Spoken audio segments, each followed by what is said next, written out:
Hello everyone, you're welcome to my YouTube channel. Today we'll be looking at a Nigerian Mathematics Olympiad senior category, second round 2015-2016, question number 10. But before we go into this, please do not forget to subscribe to this channel, like, share, and comment. Thank you. All right, let's look at this question that we have. Positive numbers x and y satisfy xy equals 2 raised to the power of 15, and log x base 2 multiplied by log y base 2 is equal to 60. Find the cube root of log x base 2 raised to the power of 3 plus log y base 2 raised to the power of 3. Let's take a look at this. How do we solve this question? Okay, let's look at it together. Solution. Okay, I'm going to start from here. Let's take a look at these log x base 2. I'm going to represent it with something. So I have log x base 2. I'm representing it with a. That's log x base 2 is equal to a. Okay, one of the laws of logarithm states that, for example, when you have a log a base b is equal to c, this can further be solved by a is equal to, the b is coming over here and it becomes b raised to the power of c. So this is one of the laws of logarithm. So that will be applicable here. The 2 is coming here and it becomes x is equal to 2 raised to the power of a. Then the same thing is applicable to log y base 2. We do the same thing. Here we have log y base 2. So I'm going to equal this to be what? To be b. Okay, this one goes there. Then it becomes y is equal to 2 raised to the power of b. And from here, we have the product of x and y, which is equal to 2 raised to the power of 15. So I'm going to multiply x and y together. So I have the product of x and y is equal to 2 raised to the power of a times 2 raised to the power of b. So also one of the laws of indices, when you have the same base, what do you do with the power? You add the power together. So this is xy is equal to 2 raised to the power of a plus b.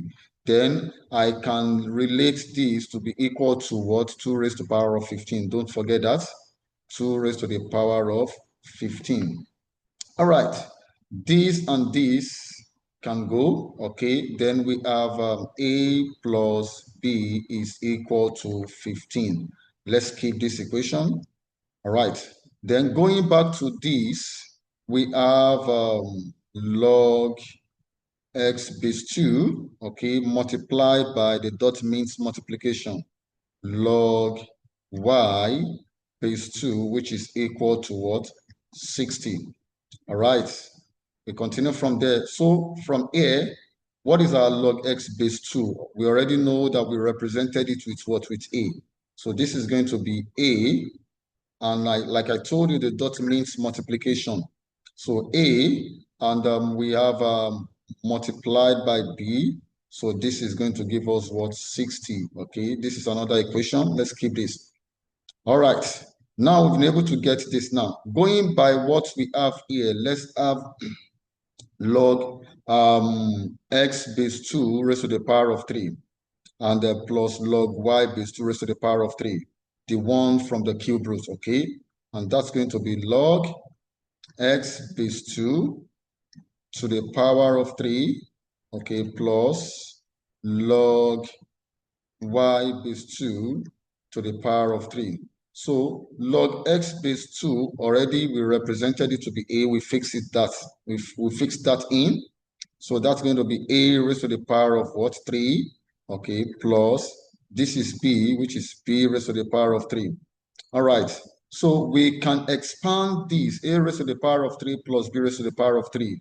The expansion will give us a plus b, okay, a plus b raised to the power of 3, then minus 3ab into bracket of a plus b. So we know the value of a plus b already, which is 15 from here. Let's plug that in. So we have 15 raised to the power of 3 minus 3 into bracket. Our AB is known to be what? 60. Fix that in. 60, then also multiplied by A plus B, which is also 15. All right. So from here, 15 raised to the power of 3. 15 times 3 times 3, that's going to give us 3,375, 3,375. Then minus 3 times 60 is 180 times 15, that's 2,700. Okay, subtract 2,700 from 3,375. So this is going to give us 625. 625. Now, if you take a look at what we have in the bracket here, you see this bracket that we have here, it shows that the whole of the answer to this is 625 that we got here. Okay, so all we need to do is to just plug it in there. So we have cube roots of, so we are plugging this 625 in here. So this becomes cube root of 625. All right, we have the cube root of 625. Let's try and express this further. This is cube root of, here we have 125 times 5, okay? And if you find the cube root of 125, that gives you what? 5, okay? Times, what's the cube root of 5? It's still going to be cube root of 5. So when you multiply these two together, it gives you 5 cube root of 5. So this will be the solution. We have come to the end of the solution to this question. I hope you have enjoyed this solution and you have learned one or two things. But please don't forget to subscribe to this channel, like, share, and comment. See you next class. Bye.